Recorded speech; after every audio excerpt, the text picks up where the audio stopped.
In this section, we are going to be building a box. It's a little bit more exciting than that. If we take the top off the box, it's going to be a room, and some students have gone off and made entire buildings, which is why it's called Building Escape. So we're going to be showing you the principles of how to make a simple physics-based game like this.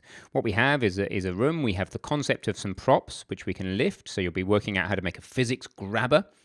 And then the idea is if we pop over here and drop it into this secret pressure pad, then the doors open. There they go.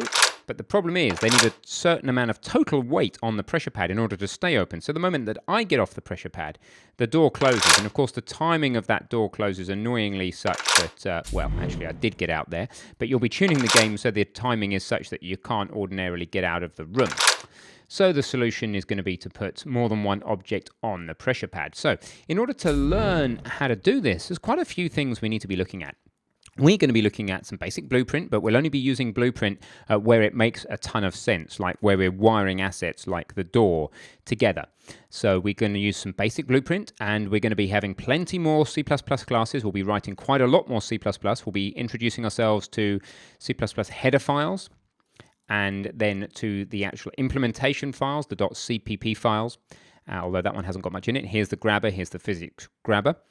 We'll be doing all sorts of new stuff, logging to the Unreal console so that we can get some information. We'll be binding input to the mouse, loads of stuff. We'll be dealing with pointers, a little bit to do with pointers and what that means. So tons to learn in here, and by the end of it, you will have a much better idea of the basics of the Unreal interface, all these different sections around here, the modes and the 3D view and the details and what they all do, how it all ties together, and how you go about thinking about setting up your game, including things like a game mode, which tells Unreal a little bit about what it puts in the world by default, and a lot more about assembling assets, assembling these blocks, how we move walls around, a little bit about lighting, materials, quite a lot in this section really. It's going to be about the same number of videos as the previous section, the Bull Cow game, just a few more, but because we've already learned some basic C++, we're now in a position to leverage that knowledge and move forward at a much higher speed. So looking forward to teaching you all this. There's the roof back on in my game, and there's loads of stuff Unreal does for you. Look how pretty that floor is just out the box. We've even got eye adaptation. You see if I look over there, it's nice and light.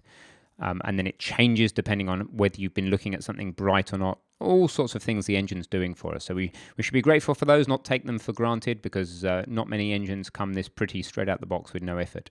And I look forward to seeing you inside the section.